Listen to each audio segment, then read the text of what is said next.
د سکوهنې نړیوال افسانوي اتل محمد علي کلی د امریکا په اریزونا کې له نړۍ سترګې پټې کړې. راځئ چې د مسلمان نړیوال سکوهونکي اتل او د بشري حقونو مبارز محمد علي کلی ژوندلیک ته غوږ شو. I have murdered a rock, I injured a stone, and I hospitalized a brick. I'm so bad I make medicine sick. ما یو کمر مړ کړ، یوه تیږه مې ماته کړه، یوه خښته مې بستري کړه، زه ډېر بد یم، ځان درمل هم ناروغه کوم. دا د نړۍ د افسانوي سکوهونکي اتل محمد علي کلی خبرې وې. علي د جمعې په ورځ د جون په 3 د امریکا د اریزونا په سکاټسډیل کې په 4 کلنۍ له دې نړۍ سترګې پټې کړې. د محمد علي کلی په مړینه نړیوالو سخته خواشیني ښودلې او د هغه مړینه یې د ټولې نړۍ لپاره ستره ضایعه بللې. پخوانی سکوهونکی نړیوال اتل جورج فورمن چې د 1940 کال د اکتوبر په 10 له محمد علي کلی ماته خوړلې وه او په هغې خپل نړیوال کمربند بایللی و، وویل چې د علي په مړینې داسې فکر کوي چې د وجود یوه ټوټه یې مړه شوې ده.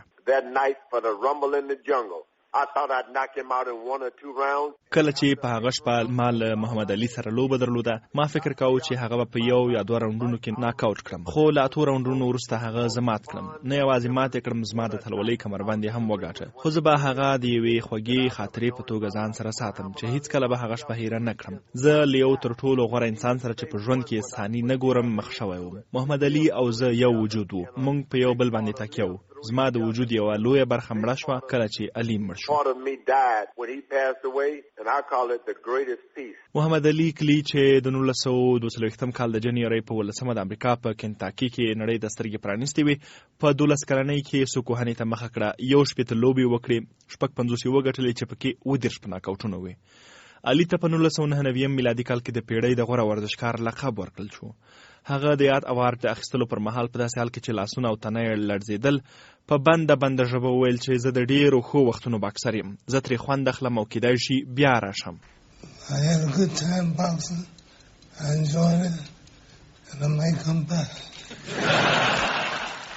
محمد علي که څه هم په 61 لوبو کې خپل سیالان سخت وهلي وو، خو هیڅکله یې د عامو خلکو په وړاندې د تاوتریخوالي ملا نه وه تړلې.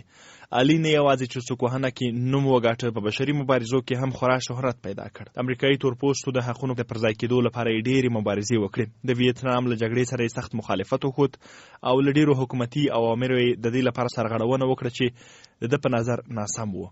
محمد علي کلی د یوې پوښتنې په ځواب کې چې ولې ویتنام ته د جګړې لپاره ولاړه نه، وویل چې په سکوهنه کې سیال د لوبو په وخت وهي، خو په جګړه کې بېګناه خلک باید ووژني، او دا د دغو دوو یعنې لوبې او جګړې تر ټولو غټ توپیر دی. هر کله چې زه رینګ ته ننوځم زه پوهېږم چې جنګ ته ځم. هغوی هم راته هره ورځ وایي چې ته هم په جنګ کې خطرناک یې. زه غواړم چې ووایم د ویتنام په جګړه او په لوبه کې یو غټ توپیر پروت دی، هغه دا چې په رینګ کې باید په روښانه توګه یوه لوبه په سکوهنې وګټم، خو په جګړه کې هدف دا دی چې باید عام خلک ووژنې، د عامو خلکو وژلو ته دوام ورکړي. محمد علي چې ویتنام ته د جګړې د ورتګ امر ونه مانه، 15 کاله بندي شو، $10,000 جریمه شو او د درانده وزن د سکوهنې نړیواله اتلولي ترې واخیستل شوه. له زندانه چې راووت هم پوره 30 لوبې وکړې او تر ټولو ډېرې اتلولۍ په همدې دوره کې ترلاسه کړې.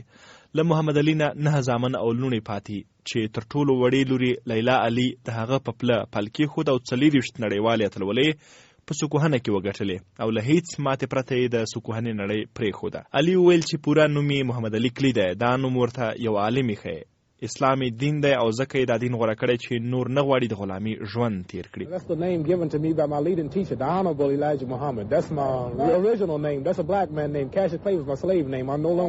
جو فریزر، سونی لیسټن، جو فرمن او لسګونه داسې نور لوبغاړي هغه څوک دي چې د سکوهنې په ډګر کې په نه ماتېدونکو اتلانو بدل شوي وو، خو علي دا ټول مات کړل او 3 د اتلولۍ کمربندونه یې په خپل نامه کړل. علي ته په ژوندوني کې لسګونه لقبونه، میډالونه او ابرجونه ورکړل شول او د هغه په نوم مرستندویه بنسټونه جوړ شوي، خو علي اوس نشته او یوازې یادونه له ټولو سره پاتې دي.